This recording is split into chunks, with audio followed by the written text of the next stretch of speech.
সৃষ্টি করেছিলেন, যার জন্য আগেকার দিনে নাটকে দেখবেন যে যেখানে ওই চরিত্র লিপি দেওয়া থাকে সেখানে উপরে লেখা থাকে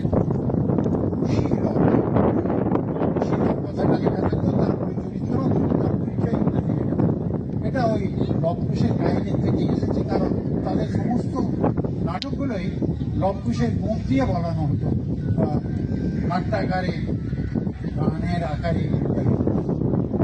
তো সেই নাটক চলে এসেছে এবং 1795 সালে 27 নভেম্বর নাটক শুরু হয়েছিল।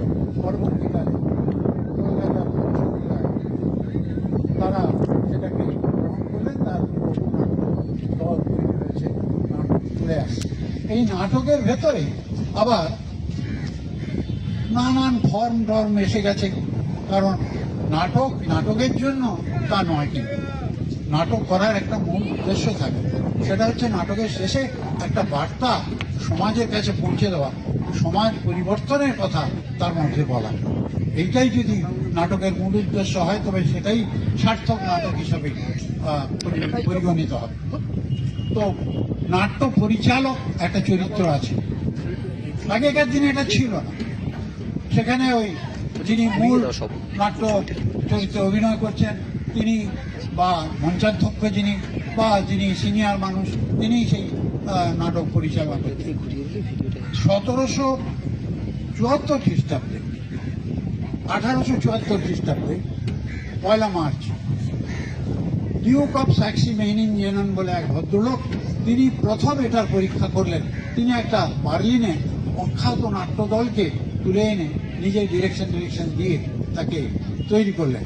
সেই থেকেই নাট্য পরিচালক বা এই যে আমরা এখন ডাইরেক্টর বলি তাকে, সেই জিনিসটা তখন থেকে শুরু হয়েছে। তার পরবর্তীকালে পৃথিবীর নাট্য ইতিহাসে যারা সমস্ত নাটকের কথা বলে গেছেন, নাটক লিখেছেন, যারা ডিরেকশন দিয়েছেন, তারা বিরাট মানুষ। তাদের মধ্যেও আবার নানান রকম বিভাজন ছিল, প্রকৃতিবাদী বা বস্তুবাদী, এরকম সব বিভাজন ছিল। এইভাবেই নাটক ধীরে ধীরে চলে এসেছে। এখন নাটকের ফর্ম পাল্টে গেছে।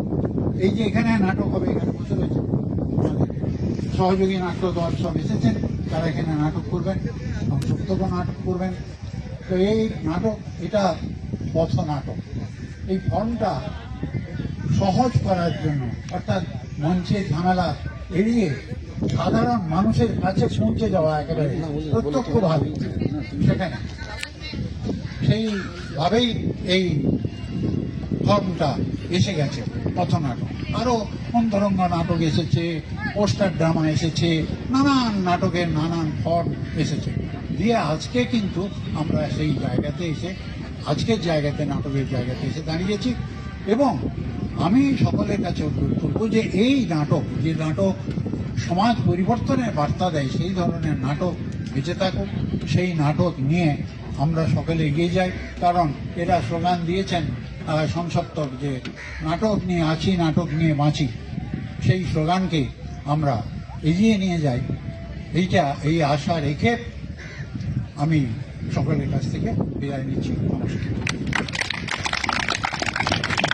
অসংখ্য ধন্যবাদ আপনার এই মূল্যবান বক্তব্যটি আমাদের সামনে তুলে ধরার জন্য।